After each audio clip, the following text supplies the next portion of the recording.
Taxi's here. It's 4:30 in the morning, almost 5. And we're getting ready to go. Taxi just arrived, gonna drive us to the 5th station, which is the base point for Mount Fuji climbing. You ready to go? Yes.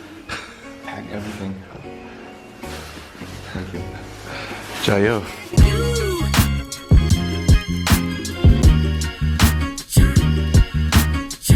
We just left the hostel and everything is prepared there except for some... Well, we don't have crampons. Oh, we don't have crampons. Those are the teeth you wear on the bottom of your shoes to dig into the ice if there's ice. Yeah, so without crampons we probably have to turn around if it gets too icy. Yeah. We're just gonna play it safe.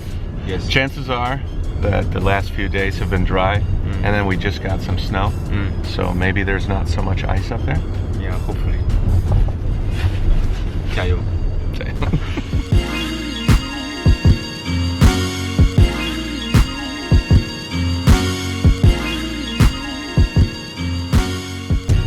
That's the entrance over here. Thank you, sir. Thank you. All right, boss. Cheers. Cheers. Tell us how you feel. Honest. I mean, I just woke up at 4:30 and I'm on Mount Fuji. So, how do I feel? It's self-explanatory. So first time I climbed a significant mountain. Cause yeah, thank you. You want cream? What a service. Oh yes. A little coffee at the rest stop. Last time I was here, it was warm. I came here with Annie and my friend Ryan and his wife, and we climbed to the top.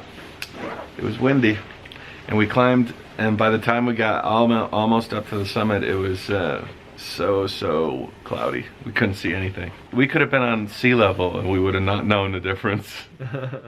Okay, I'm super excited. it's go time. Yes. Let's get this done. Perfect timing and a perfect mountain. It's not a lot of snow up there. From down here it looks really nice. The sun is just coming up. Soon it'll start warming up, and then we'll start taking off clothes, and then we'll get up there and it'll start getting cold again because of the altitude. We'll start putting on clothes. Off and on and off and on. Just as a caveat, climbing in the off season is not recommended. The mountain is open. You know, obviously you can't exactly close down a mountain, but we did have to cross a barrier that said that this path was closed, and we are in essence on our own. So just a word to the wise, if you're coming up here, make sure you have a friend and you're experienced.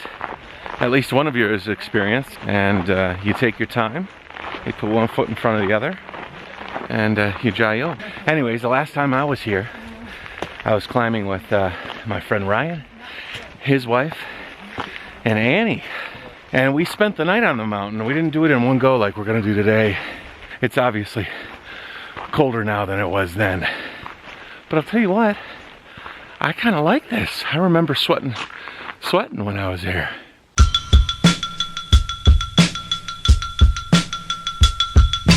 No snow, no ice. This is great. It's like we got the mountain to ourselves.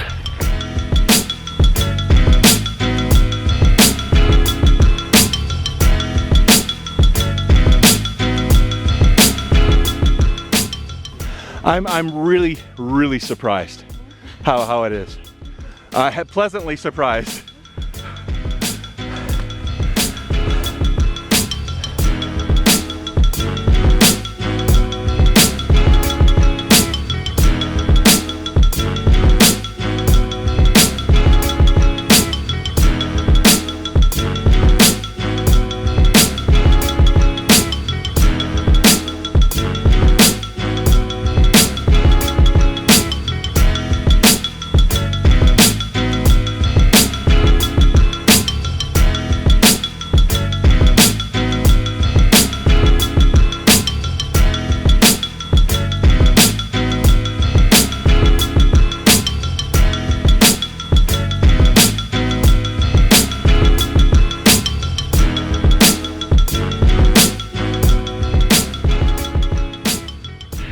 snow is a really good consistency. It's a little bit powdery. It could be more compact, but it's actually quite nice. It allows your feet to sink through the snow and grab onto that volcanic rock, which is what you really want to feel underneath your feet. I think what happened here is we had some warm weather a few weeks ago, and it was quite snowy up here. And then it was the typhoon, actually. When the typhoon came through here, it just whoosh, it just wiped the whole peak anew. And then it's been sitting kind of barren for a while, and then a couple of days ago it snowed. And this is just the remnants of that light powder, which is really nice. I really couldn't think of a better circumstance or weather setting to climb. It's beautiful. I'm repeating myself, I know, but it is quite nice. It's funny how repetition can change perception. I climbed Mount Fuji once, and now I'm climbing it again, and man, I feel like I'm going up like a bat out of hell compared to last time. I don't know if that was because last time there was thousands of people crowding the mountain. All the stations were full of people, which kind of, I don't know, you end up doing this mob mentality where you stop with everybody and then you kind of hang out, and then you go to the next station and there's a million people there, so you stop there. But now there's nothing in front of me except more trail, and I like that. As long as I can keep the two of them in sight behind me and don't get too far ahead. But yeah, it looks like John's pulling out his big jacket. Oh, you're putting your big jacket down. I have a feeling we'll be up there around noon, which is a little bit ahead of the schedule I had thought. But actually, I think a lot of it has to do with the fact that because you've done it once before, you know the steps. And knowing the steps in some way, weird way, reduces the distance. It closes that distance. It makes things seem faster. It's sort of like every year you live on this earth, it feels like time speeds up. You're like, holy shit, that year was fast. Because when you were younger, your experience was less. And as you accrue experiences, your perception of time decreases. When you were 5 years old, you've been on this earth 5 years, and the next year is a large percentage of your life. But I've been on this earth 38 years, and this 39th year is going to seem that much smaller because as a percentage of the total time I've spent on this rock, it's not that much. Actually, in a lot of ways, it's sad because as you get older, you accrue all this wisdom.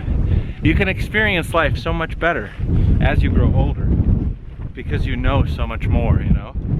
You can use all that knowledge to your advantage, and yet time just seems to be slipping away faster and faster with regards to your perception. It's like even more incentive to live each minute to the fullest, because it gets just quicker and quicker, and you got to grasp on as hard as you can. Woo! Life is wonderful! Yeah, it is.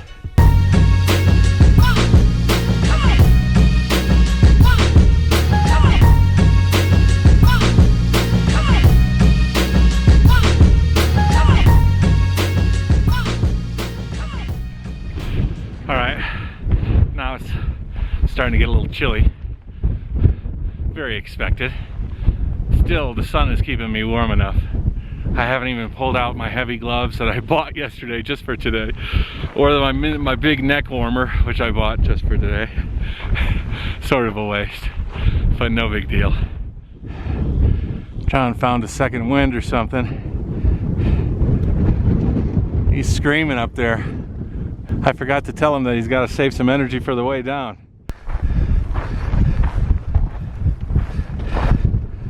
You hear that guy yelling up here?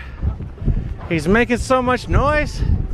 He's gonna start an earthquake. Oh, I love it. Guys, you're gonna do that. If you are on a mountain like this, you have to take off all your aggressions. You have to shout into the mountain. You say, beat everyone else.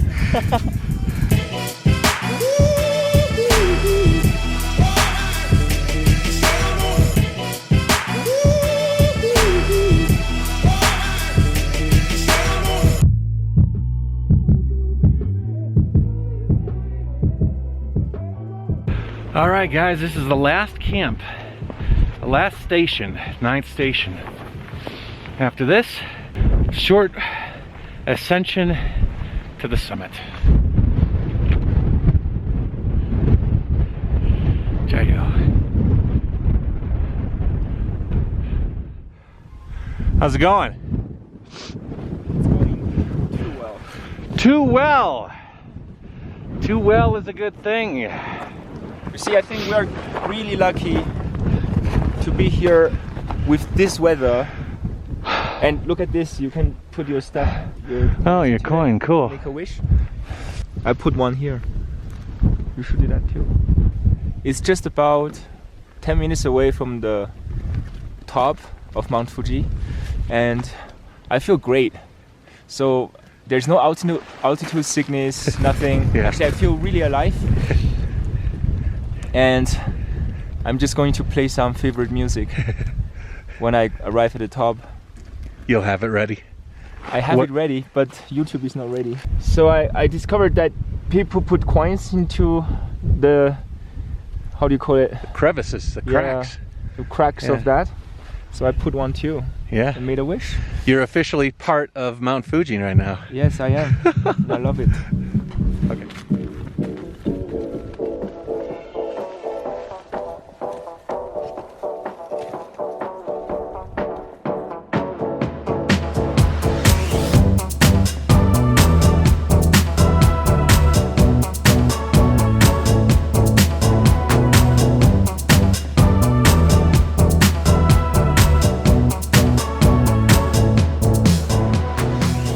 And at the end of any great venture, there's a gratification of knowing you accomplished your goal. And every small goal helps. Sometimes it's finishing a ride for the day. Sometimes it's climbing a mountain. Other times it's finishing a country. Ladies and gentlemen of the JaYoe Nation,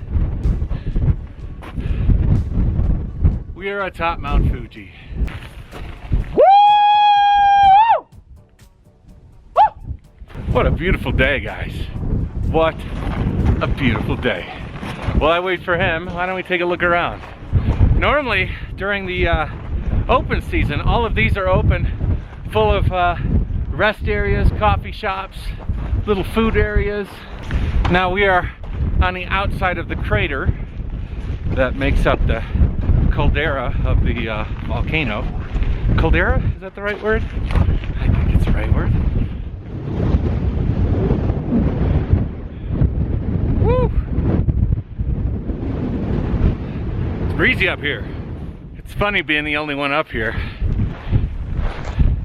I own the roof of Mount Fuji for a little while, at least until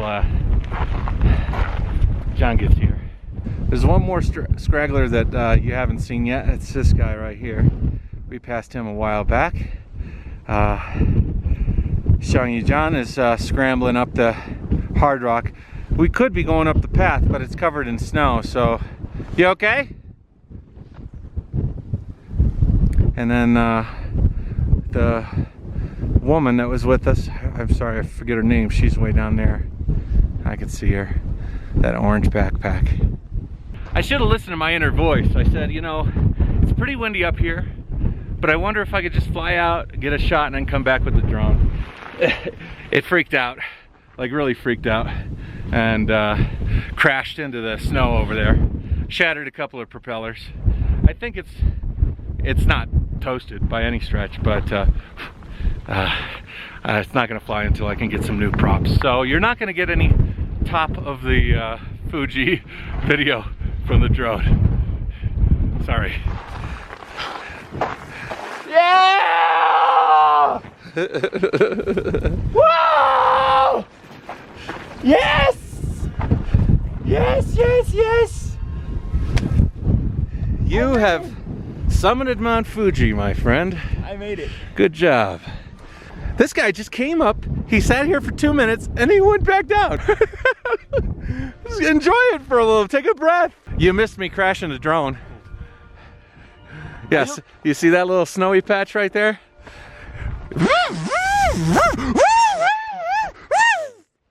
I need to get new propellers. Rip my pants. That's a bummer.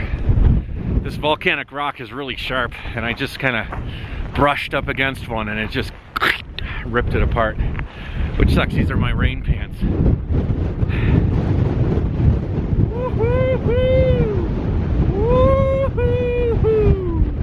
All right, we are at the top of Mount Fuji, and we have spent some time here, just enough time for me to crash the drone and walk around and rip my pants.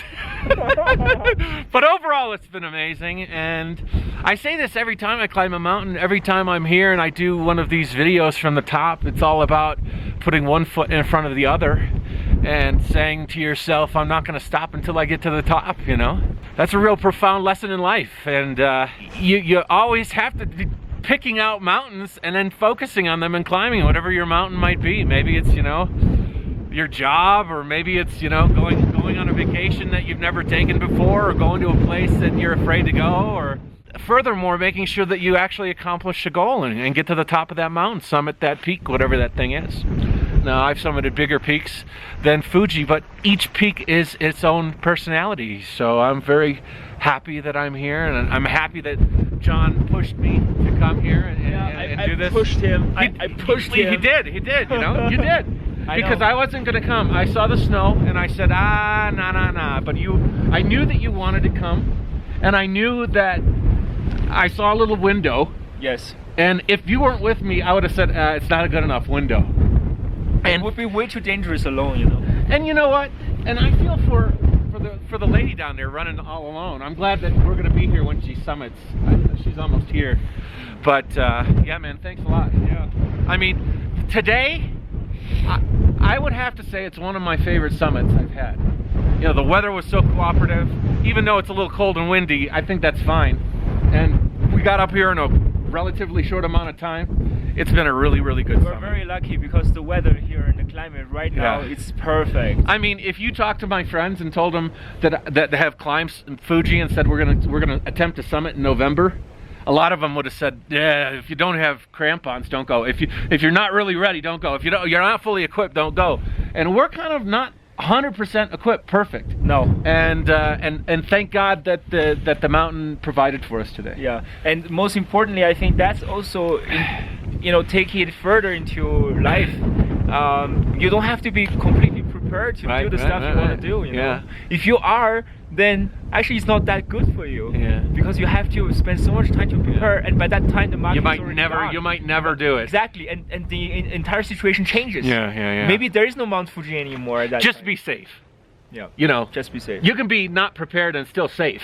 Yes, you know, yes. Like for example, today, if we came up here Yeah. and it was like icy sheets of Then snow, we would have gone. then we would have turned around. But it was not. But we're not prepared. If we tried to wait till we were prepared, maybe it would have been that way. Yes. You know what I'm saying? I know what you're saying. So perfect analogy to what we're talking about. So it's getting windy, so we're gonna wrap up. We're gonna head back down. Hey, thank you, buddy. Cool, man. Yeah. Cool. JaYoe. Many more mountains to come. We'll catch you at the bottom. See you.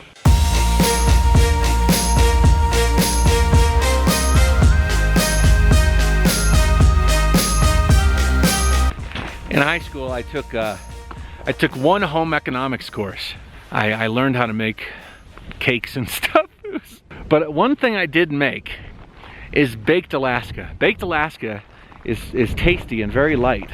It's basically meringue, like a really whipped meringue, and then on top of it you have like graham crackers and like a sweet like graham cracker crust kind of that's sprinkled on top.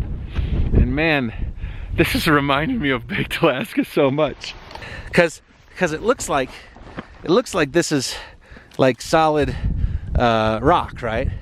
But it's not.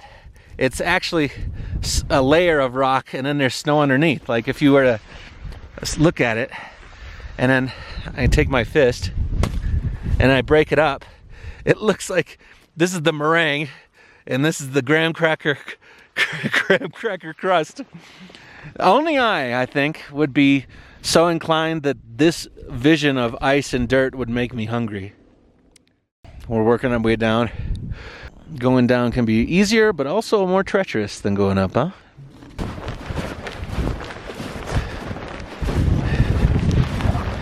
We're on Easy Street now.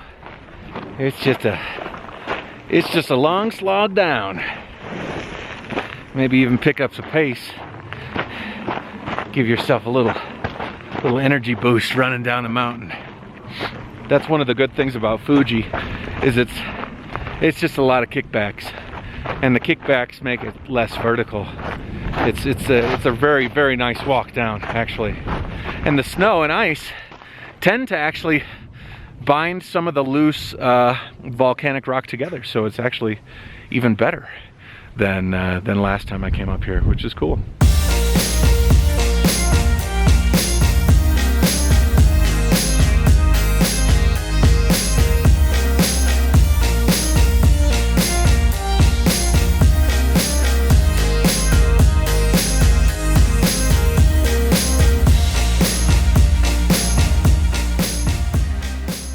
I will tell you one thing, climbing Mount Fuji this time is like a million times better than it was that first time.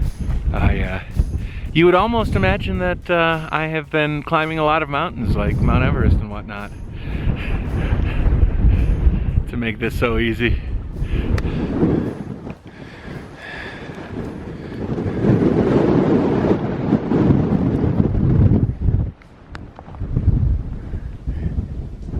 You know what's cool? You see these footprints? They're ours. There's only 4 sets of footprints going up and down this mountain. And we're one of those sets of footprints. That's pretty cool. It's like we own the mountain for a day. I'm really surprised nobody else is coming up here. It's a gorgeous day for a climb, and it's the weekend. Yesterday, something interesting happened. I was working on the vlog, and somebody came up beside me and he said, "JaYoe, Matt!" Like second nature. And I looked up at him and I said, "Who are you?" And he says, "I'm a nun." So I'm in a hostel in a random city in Japan, minding my own business. The vlogs are kind of far behind. You could probably track down a general idea where I am. But this guy hadn't seen the vlogs in a while. He was still watching the ones where I was in China. And so, randomly, he came to a hostel, and lo and behold, look who was there. Matt Gallett of the JaYoe Nation. So he wanted to see the trike. He was asking about Eva, how everybody was doing. And it was a really awesome moment, you know. I love to hear people's stories. He was really inspired by the channel, and he's a fellow traveler himself, and we talked a lot about life and travel, and it was really nice to connect with somebody who has been connecting with me and I didn't even know it. All right, kind of the home stretch. We're gonna zigzag down this path, down all these little final rest stops. I'm wiped. The place we're staying is right there. That's where the Case Hostel is. We'll pick up a bus that'll take us down. The paths here are pretty easy, so me and John sort of separated. He's up there, he's taking his time. I kind of like to scoot down these paths. If I go too slow, I end up jerking my knees too much, and I find that if I can kind of get a pace, it feels better. But I don't know where he is. I lost sight of him. I'm sure he stopped to have a few bites to eat. Yeah, John is traveling without a phone. It's really wild. He doesn't have a SIM card. The only chance he has to communicate is when he gets Wi-Fi or he jumps off of my phone. So, anyways, I'll get to the bottom and I'll wait for him down there. And yeah, hopefully he's not too late. We need to catch the last bus for the day. So far so good. Really, I'm gonna say it again. What an amazing day. What an amazing day.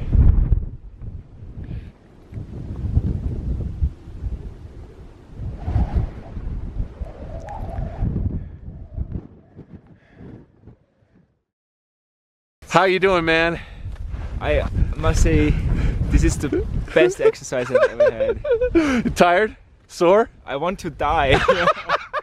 Oh, jeez, Louise. Take it easy, man. Take it easy. I want to tell something. Okay, okay. To your friends, to all the fans of Matt, if you ever climb up Mount Fuji, the worst is actually coming down. Yeah. So get ready for that. Yeah. You know? Yeah. Wait till tomorrow. Your 2 feet are gonna have a field day. They're Yeah. going to kill me. Going down is its own mission, you know? Yeah, it's crazy.